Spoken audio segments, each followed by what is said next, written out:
Yes. Is it Debra and Echo? Yes. Hi. Hi, is it a good time for you for the interview? Yeah. Sure. Okay, thank you very much. So I'm Echo. I'm a PhD candidate at Department of Public Policy of City University of Hong Kong. And thank you so much for participating in our research. We're really grateful for your help. Mhm. And so let me introduce a little bit more about our research first. So I'm collaborating with Dr. Yanto Chandra on a research project that explores how social enterprises are empowering people with disabilities in Eastern Asian region. So we want to study the strategies that are used by social enterprises and potential impacts that brought by social enterprises on disadvantaged population. And so far we have interviewed 20 social enterprises from Hong Kong, Taiwan, and Singapore. And we think Society Staples is very inspiring in helping build an inclusive environment for people with disabilities. So we want to know more from your perspective. Yeah. Sure. So the interview is about 30 minutes, and before we start, do you have any questions that you want to ask? No, not at the moment. Okay, so I just start right away. So I noticed that Society Staples provides two kinds of services, which are engagement and experiences. Um, could you Yep, that's right. could you please tell me more about these programs? As in the two types of services you're referring to. Yeah, two types of services. Okay. So experiences is designed more to raise awareness and educate people about persons with disabilities. Mm-hmm. Yeah. And then for the engagement, it's meant to work together with different stakeholders in the sector to address any gaps that we see. Okay, I see. Um, so in our emails, you mentioned that disabled people are working as facilitators or volunteers in the programs. And could you tell me more? Uh, Yeah. Sorry, the reception is not very good on your side. Is it there is some noise that's happening? Is it like a microphone or something? Am I on loudspeaker? Oh, okay. Please wait a moment. I will change. I will change your earphone. Yeah. Okay, sorry.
Hi, sorry.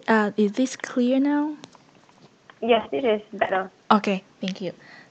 So my yes. So I want to know more about how you engage the disabled people in your programs as Yeah. facilitators or volunteers. Yes. So what happens is, we do have a team of deaf facilitators, Mm-hmm. and because we cover aspects of sign language in our programs, whenever they are free, we do get them down to be the facilitators instead. So that means instead of us teaching, the deaf would be the ones that teaches the participants how to sign, share a little bit about their life experiences, the challenges that they face, so on and so forth. Okay, I see. So do these facilitators get paid, or is it just volunteers? So they usually get paid. So they're actually more facilitators rather than volunteers. So we actually do pay them. So we also see that as a supplement to their income. Yes, I see.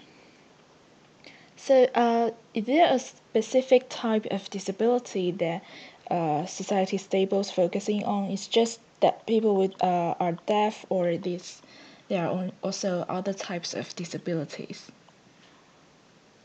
Um, so in terms of facilitators, right now we only have the deaf. Mm-hmm. But if you talk about participants in our programs, then it's really the entire spectrum. We do not focus on just one group. Okay, I see. Uh, may I know how many disabled people are there working as facilitators? Right now we have a total of two. Two. Okay. Yeah. How did you find these two facilitators? Do you have any specific requirement on their capabilities or working experiences? Okay, so before we started Society Staples, Mm-hmm. we actually ran this interest group called Deaf Dragons. Mm-hmm. It's a dragon boat team for the deaf. Yes. Yeah, so most of facilitators right now, they come from that pool. So it's already people that we know and we are familiar with. Okay, I And see. then we train them up and then we get them to do our events. I see. So you provided training before they start working, right? Yes, that's right. What kind of training you mainly focusing on? Uh, So it's mainly to teach them how to engage with the crowd because I think they have never been given positions where, they're standing in front of of an audience and they're teaching sign language or sharing their experiences. So it's teaching them, just sharing tips on how they should engage the crowd. That's essentially what we cover. And then also, of course, giving them feedback after each event so that they're able to improve. Yeah, I see. So may I know why did you want to use sports to empower people with disabilities? Why did we want to use sports? So me and my co-founder's background is in Mm-hmm. sports. Oh, I see. And that's how we started with Deaf Dragons. And then after Deaf Dragons, then came Society Staples. So essentially we started off with what we already know and what we were familiar with. Okay. So, what do you think are the difficulties perceived by people with disabilities in their daily life in Singapore? Um, do you have a specific category of difficulties that you're referring to, or it can be anything? The general groups. Yeah. Uh, okay. So I guess maybe the most frustrating thing is people place limitations on them and they're not given opportunities Mm-hmm. to try things out. So I think they are being segmented very strictly into just a few channels. For instance, their job opportunities, what they are able to study. Mm-hmm. So as a result, there's very little options. I think it's a talk more about I guess also society's mindset. Mm-hmm. We are still, as a country, not very inclusive towards them. So there's a lot of things that they are being excluded out. Whether is it policies, social and leisure activities, community participation. They face discrimination at employment. So it's quite a wide range. But I think it mainly all revolves Mm-hmm. around awareness and just people's attitudes and mindsets towards the disabled community. Okay, I see. So the major problem is public acceptance and social inclusion. So, is that That's right? right. Yes. Okay, I see. So, Yeah. based on this situation, what do you think are the most urgent needs of people with disabilities? Sorry, what are the what needs again? What are the most urgent needs for people with disabilities? Asian needs?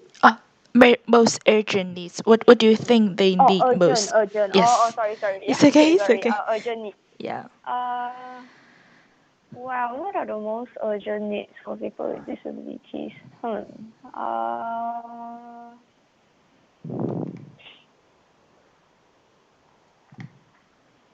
I would say the engagement in terms of their time. So my concern is not so much about the people that are already working. And once again, this is a very, very small percentage. I think only about 5% when they graduate from school actually gets employment. Whether or not they do stay in employment for long durations, that's a separate issue and another question to ask. But I feel due to the sheer amount of the number of people not getting employment, they go back to their homes and they just stay at their homes, doing absolutely nothing. So I feel that, engaging them and giving them something to do, or even, continue with their education or training is very important to them, because a lot of their conditions start deteriorating after they do not have any engagement done upon graduation from school. Yes, definitely. So, Yeah. being facilitators in society staples, I can imagine that people with disabilities must have many opportunities to communicate and interact with others. How do you Yep. like it? How do I? How do Again? how do they like these opportunities? How do they respond to these opportunities? Okay. I don't think that there is a lot of opportunities for people to voice out their opinions actually. So yeah. So what I feel is that only the people that are a lot more outspoken would actually voice out their opinions. Okay, I see. It's not, and I feel that there is a certain like disparity among groups, for instance. So for the people that are, let's say, people with physical disabilities, they are definitely a lot more vocal as Yes. compared to maybe someone with a developmental disability, right? Like low IQ or autism, just because they have more difficulties communicating per se. Yes. Yes. Yeah. So for that, even though yes, there are channels to voice out, it is not very frequent, or rather, it's not very regular.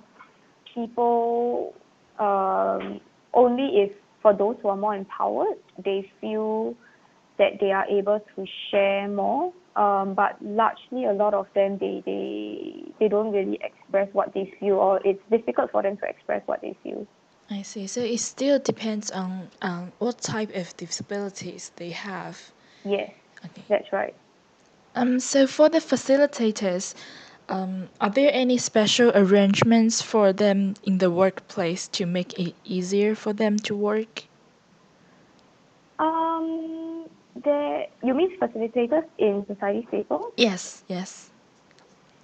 Um, well, I guess we, I mean, my most of our facilitators, they are very independent, um, and there is really not much.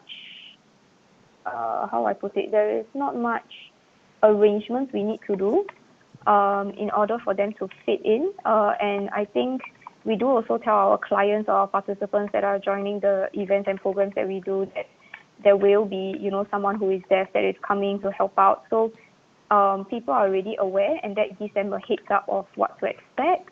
But yeah, there is really not much special arrangements we need to do. They seem to be able to work on very fine based on the last few events that we have done with them. Okay, I see. So far, what do you think of working performance of your facilitators? Working performance. They are good at what they do. I mean, teaching sign language, they are definitely very good, right? And I feel that the crowd, or rather the audience, really appreciates them being present, because I think it's very different when they teach sign language and when they share about their experiences Yeah. versus us doing it on their behalf. So in terms of engagement rate, I think they're very good. But I don't know whether this could be a culture thing. Sometimes there is a little bit of that communication breakdown because the participants do not know sign language and they can't hear. So when you need to ask questions and stuff, it may take a longer while for their for my deaf facilitators to understand the questions being asked. And I think because they are deaf, there may be, let's say, certain nuances or certain social norms or cues that they may not be familiar with. But that has never really posed as a problem to us per se. So it's mainly just longer time taken to understand questions and reply them. Okay, I see. So it's just their working pattern, but generally they are Yes, perform very well. yes. See, so how are the relationships between the disabled facilitators and your other non-disabled employees? As in how different they are, you mean? I mean, what are their relationships? How close are them? Oh, only a few of us are closer. Because once again, our deaf facilitators, they are not full-time staff. They only come as and when there are events or if they are available to come down. So the core team, as in the people working full-time at Society Papers, knows our deaf people quite well. But if you talk about like interns or other part-timers, they are not close just because they don't have a lot of interaction or exposure. I see. So, what are your other strategies in facilitating social integration and inclusiveness of your facilitators and participants in the organization? You're asking about what are the challenges, right? Yeah. Yes. Yeah, okay. Well, I think different people have different interpretations of what does inclusion mean and how should we achieve inclusion.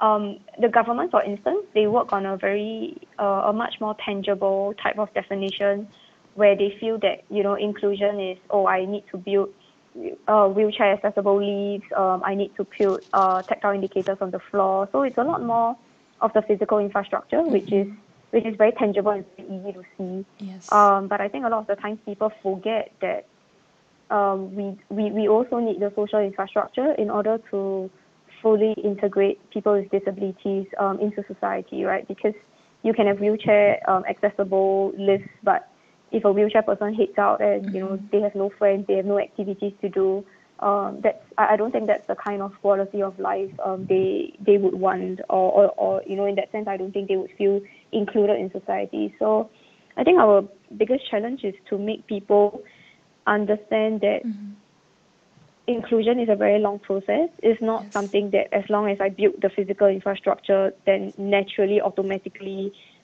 true inclusion will come. I think building the social infrastructure is just a first step to facilitate better inclusion, but it is not a means to an end to say that, definitely inclusion will be achieved. I think the second one is because we're doing a lot of awareness work. Yes. That also means that our efforts have to be very, very, very consistent, right? Because I can talk to you and I can teach you everything about persons with disabilities and inclusion today in an event of about, let's say, 2 hours duration. But if that information and that content is not reinforced over the next few months, it is very likely that these participants are going to forget that information. So I think our struggle is how do we make that delivery of information more consistent, and also how do we create or build more channels so that people with increased knowledge after attending our events or programs can actually channel that knowledge to somewhere else, right? Whether is it volunteering, whether is it giving them more resources to read, because I think all those reinforces their learning and it also strengthens the kind of content that they retain in their head after a few days have passed. Yes. So, do you work with any social workers in helping organize these programs? Yes, we do. So So we have quite a number of NGOs that we work with. Yeah. And recently we ran a 20 sessions sport program for a NGO that works with people with developmental disabilities. So in that entire session, we mainly tried to improve the participants' functional abilities, right? So for instance, if you're able to walk, I want to make you be able to jump, to squat, to tiptoe. If you're not able to walk, let's say due to low muscle tone, I want to progress you for you to be able to walk. So that was our main focus. And it went on pretty well because I think the caregivers were there as well, and a lot of them didn't even realize that their kids actually could jump or tiptoe or squat down. But after our program, they saw that progress. Right now, some of them are still doing it every day back at home just to make sure that the child doesn't deteriorate in terms of their condition again. I see. That's very good. So, do you think this kind of partnership could help you to create longer term impacts, just as you mentioned? Yeah, definitely. I wouldn't really call this a partnership yet because I guess the whole model was still largely a client vendor type of relationship, right? So we are more like the vendors that provided that entire program, and then our client was of course Yes. the NGOs and their participants. But yeah, I definitely do see that um, strengthening our impact, or rather making our impact more sustainable. And it is only through these NGOs that we work with that gives us access to the disabled population in Singapore, because there is not much. Singapore is not very good in terms of data collection for the disabled community. So you can't just easily find information online on where are they, how do you reach out to them, what do they need. So a lot of these things we do have to go through the NGOs that we work with. So yeah, so in that sense, they are very crucial in terms of the work that we do. Okay. So for the impacts, did you see any changes from your facilitators with disabilities after they start working in society stables? Um, I'm I'm quite certain that we have definitely raised awareness. Um, I mean, some of the more heartwarming stories is we have people telling us um, that they have finally understood how their deaf parents have been feeling and the kind of challenges that they go through. So yeah, so this was she was a child of two deaf parents, um, and she was a child of two deaf parents, and she never really understood what her deaf parents were going through until she attended our simulations, and then she kind of understood better. So I guess those things are what we some of the more tangible and impactful effects that we have seen so far. Yeah. How about from the facilitator's perspective? What do you think they can learn from being a facilitator, a speaker in society stables? Are you talking about my deaf people? What can they learn? Yes, what the deaf facilitators. What can they learn? Well, uh, I guess we're really providing them the platform to do things that they otherwise would not have the opportunity to do so. Because people would feel that if you're a deaf person, then you can't facilitate and all. So I guess that shows them that they have a lot more potential than what society tells them, and that they also have and that it is also possible. I mean, originally, of course, in the start, they will get very nervous and all, but after a while, they would be a lot more confident in themselves. So I guess that's kind of like the few learning points that we're trying to teach them too. Okay, so can I say it's from the participant side, it's more about the awareness building, and from the Yes, that's right, definitely. yeah, and from the facilitator side, it's a platform from them to grow and to build abilities. Can I say that? Yes, that's right. Okay, I see. Thank you. And what are the biggest achievement or impacts brought by your organization to the society from your perspective?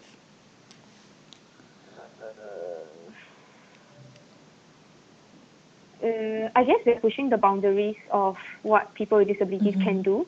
Yes. And I guess we also have very innovative ways of raising awareness.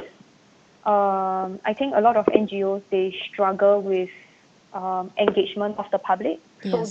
they do the whole provision of, services really, really well to persons with disabilities. But when it comes to awareness building, when it comes to the advocacy work that they do, they struggle a lot with engaging the public in very interactive and innovative ways. So I guess that's something that we have been doing pretty well, which is why a lot of NGOs are also engaging us to help them with their events in terms of the engagement of the general public. I think the second one is also showing VWOs that TWDs have a lot more potential. So, for instance, things like our sports program that I was telling you about just now, I don't think any of the VWOs would have actually thought or expected that, the group of disabled people that they are serving would be able to progress in terms of their functional abilities to so much more. Yes. But I guess we are known for pushing the status quo and, to just try, and then we'll see whatever outcome happens, and then we would work from there. So I guess that mentality would be something that's pretty new and interesting to the NGOs that we work with. Yes. So you just mentioned that the government has focused more on physical infrastructures and accessibilities, and the Yes. NGOs, from the NGOs' part, they have been struggling with the engagement of people with Yes. disabilities. So, what do you Yeah. think of current social service programs for people with disabilities? Do you think is it enough, or there's more we can do? Well, definitely we can do more. I don't think work will ever be, enough, or work will Yeah. ever be Yeah. done, right? Because there will always be things that we can improve. Yes. Having said that, the government has really improved a lot in its efforts and involvement in trying to make Singapore a more inclusive country. So if you talk about, let's say, maybe 10 years ago, nobody was even talking about, inclusion, right? The word inclusion didn't even kind of happen in Singapore, or Yeah. it was not a Right. prominent word. Right now, everyone's talking about, oh, how can we be more inclusive? How can we be more embracing of our differences? So there is definitely a progression and a shift towards a more positive mindset. And yes, the government is also pumping in a lot of money for public education campaigns. Yes. But once again, my question back is always, a lot of awareness work can be done, but what is the outcome of that? I think we still don't know. And how do we exactly track to see whether or not these awareness campaigns are effective? That's something that's a question mark as well.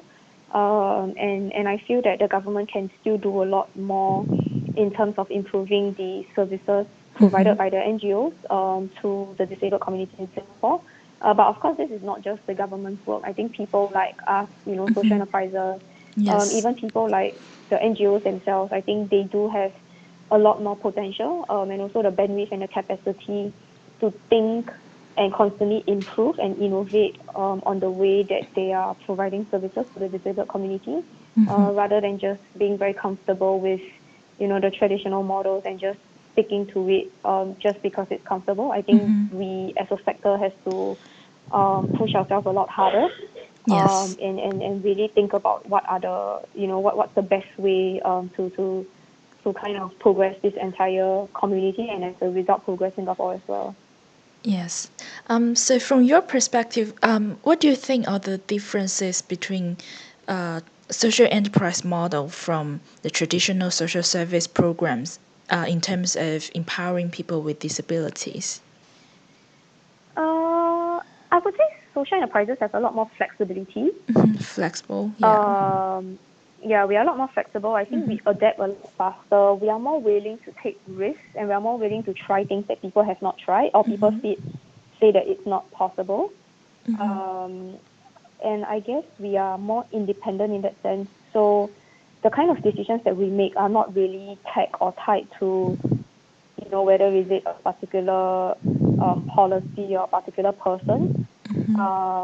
Whereas as compared to NGOs, right? So our NGOs actually receive government funding. Yes, So I think as yes, a result of that, they are very bounded by what the government tells them to do. yeah, And everything is all tagged back to how much funding they're going to get the next year. So in that sense, there is not much room for them to innovate and explore and to change things as well.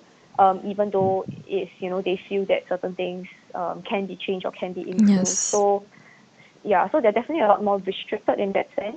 They're also not very willing to take risks, simply because the cost of failure is too high.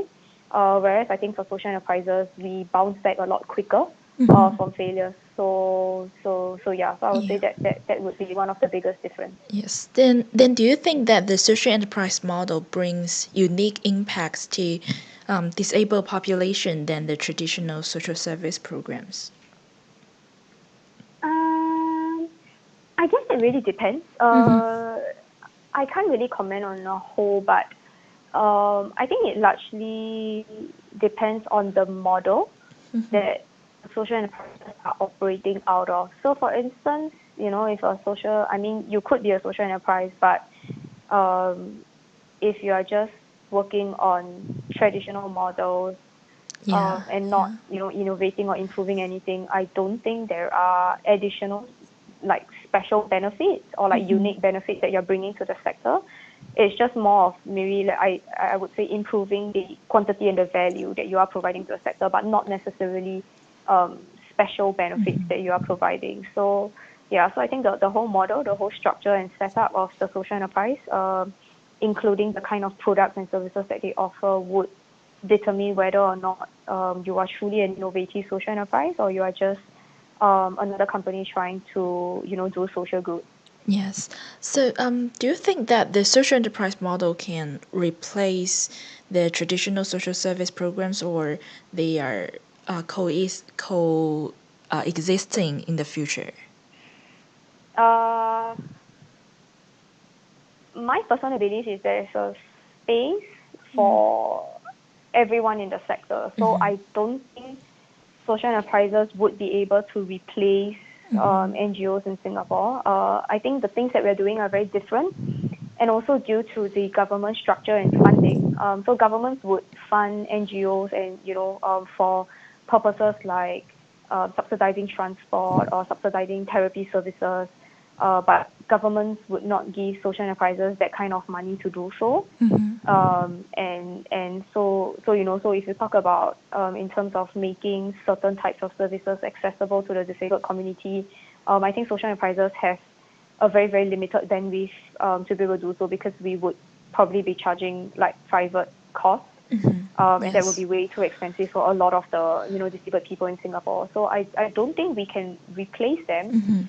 And likewise, I don't think NGOs can replace social enterprises as well. I think we are all providing different values in the sector. Yes. But what I feel is there could be a lot more collaborations between social enterprises and NGOs. Yes. And I guess NGOs can also learn from social enterprises in the sense that we are a lot more innovative and we are a lot more flexible. Yes. So if they can bring that kind of culture and perspective into their organization, I believe that would benefit them a lot more in terms of doing the work that they do a lot better and a lot faster. Yes. So this is also what you are doing right now to engage people from different stakeholders to work on the same issue, right? Yes, that's right. Yeah. Yeah. Okay. So I think this is the end of the interview.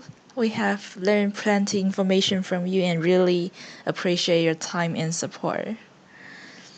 Sure, no problem. Yeah, Thank you very thank you much. very much. And we will send you a final report once our Okay, research is great. finished. Thank you very much. Sure. All right. Yeah. Y- Thank you. Thank you. Okay. Have a nice day. Yeah. You too. Thank you. Bye. Bye.